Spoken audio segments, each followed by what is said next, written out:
سئل الإمام العلامة الشيخ عبد الله الهرري رضي الله عنه ونفعنا به: شخص يبيع الخبز للكفار في رمضان، قال رحمه الله: مع اعتقادي أنهم يأكلونه بالنهار حرام. الشيخ عبد الله رضي الله عنه عند سو كافر لهونه سو خبزن ወይም ደግሞ የሚበሉ የሆኑ ነገራቶችን በረመዳን ስለመሸጡ ስለዚህ ሁክም ሲጠየቁ ሸይኻችን ረዲየላሁ ዐንሁ ምን አሉ?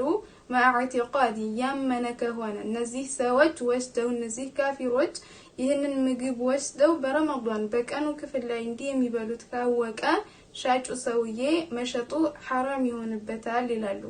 በተለያየ አጋጣሚ ከካፊሮች ጋር ሙዓመላ ልናደርግ እንችላለን።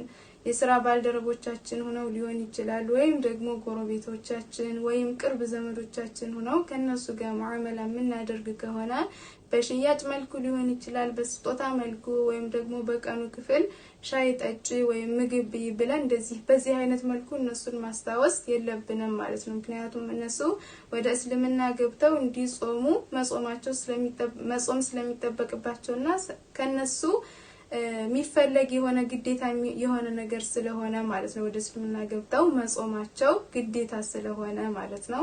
ወከዛሊከ እንደዚሁም ሙስሊም ሆነው ማለትም የረመዳን ጾም መጾምን ግዴታ መሆኑን ከማመናቸው ከማወቃቸው ጋር ነገር ግን ያለምንም ሸሪዓዊ ዑዝር በቀኑ ክፍል ላይ የሚበሉ አንዳንድ ጋጥ ወጥ የሆኑ ሰዎች አይጠፉምና ለነዚህም ሰዎች እንደዚሁ ለምሳሌ እናት ልትሆን ትችላለች ወይ እህት ልትሆን ትችላለች ወይም ደግሞ ሰራተኛ ከሆንሽ ማለት ነው። ከዚህ ሰው ይህ ሰው ምግብ ስጭኝ ብሎ በሚጠይቅ ሰዓት ለዚህ ሰው ማቅረብ አይቻልም ማለት ነው። ይህ ሰውዬ በበላ ቁጥር ከታላላቅ ወንጀሎች ላይ የወደቀ ነው የሚሆነው ማለት ነው። ስለዚህ በሐራም ነገር ማገዝ حرام ስለሚሆን ከዚህ ነገር መቆጠቡ ግዴታ ይሆናል። لا طاعة لمخلوق في معصية الخالق الله تعالى እየወነጀሉ ፍጡርን መታዘዝ ለማይቻል ማለት ነው።